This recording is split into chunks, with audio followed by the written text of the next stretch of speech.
আসসালামু আলাইকুম, সবাই কেমন আছেন? আলহামদুলিল্লাহ আমরা অনেক ভালো আছি। খাইবেন নাকি শাকসবজি? ফ্রেশ ফ্রেশ তাজা তাজা শাকসবজি? চলে আসেন সবাই আমাদের বাসায়। যদিও এখন আর এগুলা নেই, লাস্ট সামারে সব কিছু আমরা খেয়ে সাবার করে দিয়েছি, কিন্তু শুধুমাত্র আমাদের মেমোরিগুলোই আমরা আপনাদের সাথে শেয়ার করতে পারি। শাকসবজি তো আর খাওয়াতে পারবো না। ইনশাল্লাহ নেক্সট ইয়ারে, নেক্সট সামারে চেষ্টা করব যারা যারা কাছাকাছি আছেন ওদেরকে দিয়ে খাওয়ার জন্যে। আর বাংলাদেশে যারা আমাদের ভিডিওটি দেখছেন ওদেরকে তো খাওয়াতে পারবো না, কিন্তু মেমোরিগুলো, আমাদের সুন্দর মুহূর্তগুলো আমরা শেয়ার করতে পারবো। যাই হোক, আমি আমার হাজব্যান্ড প্ল্যান করলাম যে এবার আমরা গার্ডেনিং করব। আমরা উদ্যোগ নিয়ে নিলাম। একদম শুরু থেকে বাংলাদেশ থেকে কিছু বীজ নিয়ে আসা হয়েছিল, ওগুলা, এবং আমার হাজব্যান্ডের কলিগরা কিছু চারা দিয়েছিল, প্লাস আমরা কিছু কিনে নিয়েছিলাম।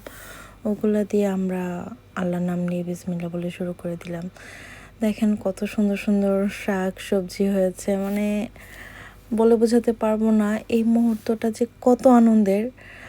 আমরা যখন গার্ডেন থেকে শাক সবজি তুলে গার্ডেনে বসে কুক করে, মানে গার্ডেনে বসে খাওয়া দাওয়া করতাম, এই যে একটা ফিলিংস, এই যে একটা মুহূর্ত, মনে হইতো যেন নিজের গ্রামে বসে নিজের, মানে নিজের ক্ষেত থেকে, যেটা বলে মানে গ্রাম বাংলা যেটা বলে ক্ষেত, ওরকম ক্ষেত থেকে সরাসরি উঠে রান্না করে গ্রামের উঠানে বসে খাওয়ার যে একটা ফিলিংস, সেরকম একটা ফিলিংস আমরা পেয়েছি।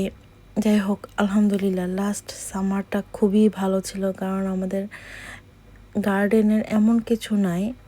সত্যি কথা বলতে আমার লাস্ট কয়দিন আমার বাজার করতে হয়নি, আমার শাকসবজি কোনো কিছু কিনে খেতে হয়নি। এত শাকসবজি আমি ফুলিয়েছিলাম, মাশাল্লাহ আলহামদুলিল্লাহ অনেক শাকসবজি হচ্ছে। লাস্ট অফ অল মানে সব কিছুই ফ্রেশ, নিজের গার্ডেন থেকে তুলে ফ্রেশ শাকসবজি বলতে একটা কথা, ওটার আনন্দটাই অন্যরকম। লাইক আমার গার্ডেনে এত পরিমাণ টমেটো ধরেছিল, এত পরিমাণ টমেটো ধরেছিল, মানে অকল্পনীয়। যেখানে আমার যে গার্ডেনে টমেটো পেকে ওই টমেটোর বীজ থেকে চারা হয়ে আবার ওই চারা গাছ থেকে বড় হয়ে আবার টমেটো আমি খেয়েছি। আমার জামাই হঠাৎ করে বলল যে হ্যাঁ আজকে চলো গার্ডেনে রান্না করব, গার্ডেন থেকে সব সবজি উঠাও, এখানে বসে রান্না করব। কি আর বলা, ছুটির দিন হলেই দুজনে মিলে গার্ডেন থেকে শাকসবজি উঠিয়ে রান্না বান্না করে এখানেই বসে খাওয়া দাওয়া শুরু করে দিই। যদিও কাজের দিন একসাথে হয়ে ওঠে না সময়, কারণ সকালবেলা বের হওয়া হয়, আবার সেই রাতে চলে আসা হয়। সো লাস্ট যে মিষ্টি কুমড়াটা ছিল ওটা আমি আমার বোনের বাসা, রিমাপুর বাসায় নিয়ে গেছিলাম। সো ওখানে ওর হাত দিয়ে রান্না করাইছে, ওকে দিয়ে কাটিয়ে একদম রান্না করছি, সবাই একসাথে খেয়েছে। এটাই একমাত্র সবচেয়ে বিগেস্ট পাম্পকিন ছিল আমাদের গার্ডেনের। বাট চিংড়ি দিয়ে, ছোট ছোট চিংড়ি দিয়ে রান্না করা হয়েছিল, তো টেস্টটা এত ভালো ছিল, মানে মনে হচ্ছিল যে আরও কয়েকটা যদি হইতো আরও মজা করে আমরা খাইতে পারতাম।